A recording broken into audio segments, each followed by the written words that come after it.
Hello everyone, मैं राहुल सिंह आप सभी का स्वागत करता हूं स्टेप अप एकेडमी में, where you can learn today and lead tomorrow. आज के इस वीडियो में हम एंशिएंट इंडियन हिस्ट्री का एक छोटा सा टॉपिक पढ़ने वाले हैं जो बहुत इंपॉर्टेंट है, और वो है इंडस वैली सिविलाइजेशन, जिसे हम हड़प्पा सिविलाइजेशन भी कहते हैं, क्योंकि इस सिविलाइजेशन की सबसे पहली सिटी जो डिस्कवर की गई थी वो थी हड़प्पा। तो आइए इसकी डिस्कवरी से ही हम शुरुआत करेंगे और ये समझने की कोशिश करेंगे कि ये सिविलाइजेशन हमारे लिए इंपॉर्टेंट क्यों है।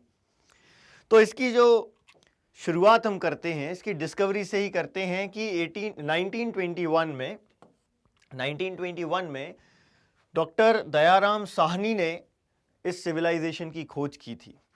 अब ये जो सिविलाइजेशन है ये कब एग्जिस्टेंस में थी? यदि हम इसके टाइम फ्रेम की बात करें तो अलग अलग टाइम पर लोग बताते हैं कि एग्जिस्टेंस में थी। कोई बोलता है 3000 बिफोर करंट एरा, कोई बोलता है 2500 बिफोर करंट एरा, कोई बोलता है 1800 बिफोर करंट एरा। तो यदि हम इसका एक ओवरऑल टाइम फ्रेम निकालें तो जो सबसे ज़्यादा एक्सेप्टेड टाइम पीरियड है वो है 2500 टू 1750 बिफोर करंट एरा, है ना। पहले इसको बीसी यानी बिफोर क्राइस्ट बोलते थे, बट आजकल ये बीसी की जगह बिफोर करंट एरा हम यूज करते हैं। ठीक है, तो एग्जैक्ट टाइम नहीं बता सकते, हम ये कह सकते हैं कि ये मोस्ट एक्सेप्टेड है, और ये कह सकते हैं कि इस समय ये सिविलाइजेशन सबसे ज्यादा डेवलप्ड थी, क्योंकि कोई भी सिविलाइजेशन अचानक से एक दिन में बनती नहीं है और एक दिन में खत्म नहीं होती है। उसको शुरू होने में भी यानी एस्टैब्लिश होने में भी टाइम लगता है और उसके एंडिंग में भी टाइम लगता है। तो ये वो टाइम फ्रेम हम कह सकते हैं जब ये सिविलाइजेशन बहुत डेवलप्ड थी। तो इसकी खोज दयाराम साहनी ने 1921 में की, और सबसे पहली सिटी जो खोजी गई वो थी हड़प्पा, जो कि रावी नदी के किनारे थी। दूसरी सिटी जो सबसे बड़ी सिटी थी मोहनजोदारो, सबसे बड़ी सिटी है ये सिविलाइजेशन की, जो इंडस रिवर के किनारे है, और इसकी खोज की थी मिस्टर राखलदास बनर्जी ने 1922 में। इस एडी की जगह हम करंट एरा यूज करते हैं आजकल। ठीक है, तो राखलदास बनर्जी थे जिन्होंने मोहनजोदारो खोजी, जो इस सिविलाइजेशन की सबसे बड़ी सिटी थी, और इसे कहा जाता है माउंट ऑफ द डेड, क्योंकि यहां पर हम देखते हैं कि 7 लेयर्स में हमें ये सिटी मिली है। ठीक है, तो ये सिविलाइजेशन जो है ये बहुत इंपॉर्टेंट है, इसकी ये दोनों सिटीज बहुत इंपॉर्टेंट है, क्योंकि सबसे ज्यादा आर्टिफैक्ट्स जो हमें मिले वो इन्हीं दो सिटीज से मिले, और उनको समझकर हम ये बता पाते हैं कि इस सिविलाइजेशन में कौन लोग रहते थे, किस तरीके के काम करते थे, है ना। तो बहुत कुछ जानना जो हम जानते हैं इस सिविलाइजेशन के बारे में, उसमें इन दोनों सिटीज का बहुत इंपॉर्टेंट रोल है। लेकिन इसके अलावा भी कई इंपॉर्टेंट सिटीज थी, जैसे कि लोथल, ये एक पोर्ट सिटी थी। पोर्ट सिटी है मतलब यहां पर पोर्ट्स हार्बर्स हुआ करते थे, और ये हार्बर्स जो हैं इनसे सी रूट्स के थ्रू अदर कंट्रीज के साथ, या उस समय की जो अदर कंटेम्पररी सिविलाइजेशंस थी, जैसे कि इजिप्शियन सिविलाइजेशन, सुमेरियन सिविलाइजेशन, इनके साथ ट्रेड हुआ करता था। तो ये काफ़ी इंपॉर्टेंट है। लेकिन याद रखिएगा, ये सिविलाइजेशन सिर्फ इंडिया में नहीं फैली है, इस सिविलाइजेशन की सिटीज हमें पाकिस्तान और अफगानिस्तान में भी मिलती हैं। इंडिया में बहुत सारी ऐसी स्टेट्स हैं जहां पर हमें ये सिटीज मिलती हैं, जैसे कि जम्मू कश्मीर, पंजाब, हरियाणा, वेस्टर्न उत्तर प्रदेश, राजस्थान, गुजरात एंड महाराष्ट्र। ये वो स्टेट्स हैं जहां पर हमें इंडस वैली सिविलाइजेशन की सिटीज मिलती हैं। अब इनमें हम इसकी बाउंड्रीज देख लेते हैं कि कौन सी सिटीज जो हैं वो नॉर्दर्न मोस्ट या सदर्न मोस्ट सिटीज थी। तो सबसे पहले हम देखते हैं, नॉर्दर्न मोस्ट सिटी थी मांडा, ठीक है, जो चिनाब नदी के किनारे जम्मू कश्मीर स्टेट में है, मांडा। सदर्न मोस्ट सिटी है दाइमाबाद, जो महाराष्ट्र में है। ईस्टर्न मोस्ट सिटी जो है वो है आलमगीरपुर, जो कि वेस्टर्न उत्तर प्रदेश में है। और ईस्टर्न मोस्ट सिटी जो है वो है आलमगीरपुर, और वेस्टर्न मोस्ट सिटी जो है सुतका जेंडर, जो हमें इस मैप में नजर नहीं आ रही है, बट ये ईरान और पाकिस्तान बॉर्डर पर है। ठीक है, तो northern most Manda, southern most Daimabad, eastern most Alamgirpur और वेस्टर्न मोस्ट सिटी जो थी वो थी सुत्का जेंडर। हालांकि ऐसा कहते हैं कि इस सिविलाइजेशन के जो रिमेन्स हैं वो हमें जो एक्सटिंक्ट हो चुकी सरस्वती रिवर है उसके बेसिन में भी मिलते हैं, जिसे हम घाघर रिवर भी कहते हैं। ठीक है, अब ये जो सिविलाइजेशन है, इस सिविलाइजेशन में हमें जो सिटीज मिली हैं उनके कुछ खास इंपॉर्टेंट पॉइंट्स हैं। सबसे पहला और सबसे इंपॉर्टेंट पॉइंट है टाउन प्लानिंग, जो कि ग्रिड सिस्टम के बेसिस पर हो रही है। देखिए हमको यहाँ पर ग्रिड सिस्टम नजर आ रहा है। ग्रिड्स जानते हैं हम, जिस तरीके से एक इस तरीके का जो ग्रिड बनता है ना, इस तरीके के ग्रिड्स पैटर्न पर हमको दिख रहा है कि ये सिटी प्लानिंग की गई है। ये इस सिविलाइजेशन की सबसे इंपॉर्टेंट बात थी कि भाई एक ये अर्बन सिविलाइजेशन है, मतलब इसमें सिटीज हैं, ये रूरल सिविलाइजेशन नहीं है। और ऊपर से सिटीज कैसी ग्रिड पैटर्न पर बनी हुई हैं, मतलब कि बिल्कुल देखेंगे एक तरीके से 90 डिग्री पर ये रोड्स क्रॉस कर रही हैं एक दूसरे को, और इनके बीच में घर बने हुए हैं। इस ग्रिड पैटर्न के अलावा एक दूसरी चीज आ जाती है ब्रिक्स का यूज, वो भी बर्न्ट ब्रिक्स का यूज। बर्न्ट ब्रिक्स यानी कि पकी हुई ईंट का यूज किया जा रहा है। आप सोचिए कितनी मजबूत ईंट थी कि अभी तक हमें उसके रिमेन्स मिल रहे हैं, है ना। लगभग 4,500 5,000 साल हो चुके हैं और इस सिविलाइजेशन के रिमेन्स हमें अभी भी मिल रहे हैं। मतलब कि ये जो बर्न्ट ब्रिक्स हैं ये बहुत अच्छी क्वालिटी की थी और लगभग सेम साइज और सेम शेप की थी। देन अंडरग्राउंड ड्रेनेज सिस्टम, हम देखते हैं आज के टाइम पर भी यदि देखेंगे तो कई सिटीज ऐसी हैं जहां पर ये अंडरग्राउंड ड्रेनेज सिस्टम नहीं है, और है तो वो प्रॉपर नहीं है। लेकिन इंडस वैली सिविलाइजेशन की हर सिटी में ये अंडरग्राउंड ड्रेनेज सिस्टम था और बहुत बढ़िया तरीके से इस सिस्टम को डेवलप किया गया था। हर एक घर से ये कनेक्टेड था। Fortified citadel to the west and lower town to the east, हर सिटी इस तरीके से डिवाइडेड होती थी। हर सिटी के वेस्ट में एक फोर्टिफाइड सिटाडेल होता था और बाकी लोअर टाउन होता था ईस्ट में। तो ये कुछ कॉमन पॉइंट्स हैं जो इस सिविलाइजेशन की हर सिटी में हमको मिलते हैं। ठीक है, अब हर एक सिटी से हमें बहुत सारी चीजें मिली, जैसे कि हड़प्पा जो सबसे पहले खोजी गई, 6 ग्रेनरीज मिली एक लाइन से, मतलब कि अनाज स्टोर कर रहे थे ये लोग, फसलें उगा रहे थे और उसको स्टोर भी कर रहे थे। गॉडेस, वर्जिन गॉडेस की एक सील के फॉर्म में हम देखते हैं कि इनकी एक इमेज मिलती है हमको। सेमेटरी, मतलब जहां लोगों को दफनाते थे, and clay figure of mother goddess. ठीक है, ये सारी चीजें हमको मिली कहां से? हड़प्पा से। अब ये जो clay figure of mother goddess है, इसको हम कह सकते हैं कि इस तरीके से है कि जैसे ये अर्थ को प्रेजेंट कर रही हैं और अर्थ को ये पूजा कर रहे हैं। ठीक है, फिर दूसरी सिटी जो सबसे इंपॉर्टेंट, जहां से सबसे ज्यादा आर्टिफैक्ट्स मिले, वो है मोहनजोदारो। मोहनजोदारो में हमें मिला ग्रेट बाथ। ये ग्रेट बाथ, हम चूंकि यहाँ पर जो लैंग्वेज है उसको अभी तक डिसाइफर नहीं कर पाए, तो एक्चुअल क्या यूज था हम नहीं समझ पाते हैं। बट हम देख रहे हैं कि देखिए चारों तरफ कितने क्लीन आपको दिख जाएगा कि चेंजिंग रूम टाइप के बने हुए हैं। चारों तरफ से सीढ़ियां, हर दोनों साइड से सीढ़ियां बनी हुई हैं, है ना। तो ऐसा अंदाजा लगाया जाता है कि रिचुअलिस्टिक पर्पस से, धार्मिक कार्यों के लिए इस ग्रेट बाथ का यूज किया जाता होगा। ठीक है, इसके अलावा प्रोटोशिवा, पशुपति महादेव कहा जाता है जिन्हें, ये भी एक सील में हमको मिले, है ना। Bronze image of dancing women, ये विमेन डांसर जो है इसकी ब्रोंज की इमेज है। अब ये ब्रोंज है मतलब अलॉय है, मतलब इनको मेटलर्जी आती थी। देखिए हर एक इफेक्ट से, आर्टिफैक्ट से हम ये पता लगा सकते हैं कि उन लोगों को क्या क्या आता था। टाउन प्लानिंग कर रहे हैं, ब्रिक्स बनाना आ रहा है, मेटलर्जी आ रही है और रिलीजियस भी हैं। ठीक है, इसके अलावा steatite image of bearded man, इससे क्या समझ में आ रहा है कि देखिए भैया ये ऑर्नामेंट पहने हुए हैं, बढ़िया शेप बहुत प्रॉपर तरीके से है।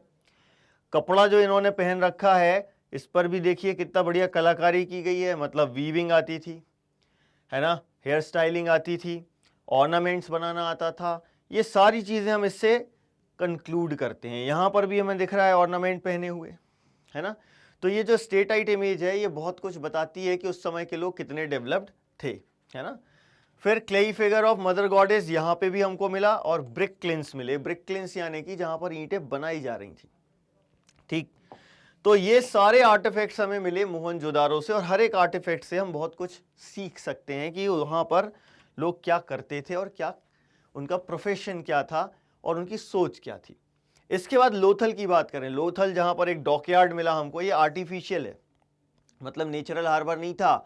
इंडस वैली सिविलाइजेशन के लोगों ने ये हार्बर डेवलप किया था। यहीं पर हमें राइस हस्क मिलता है।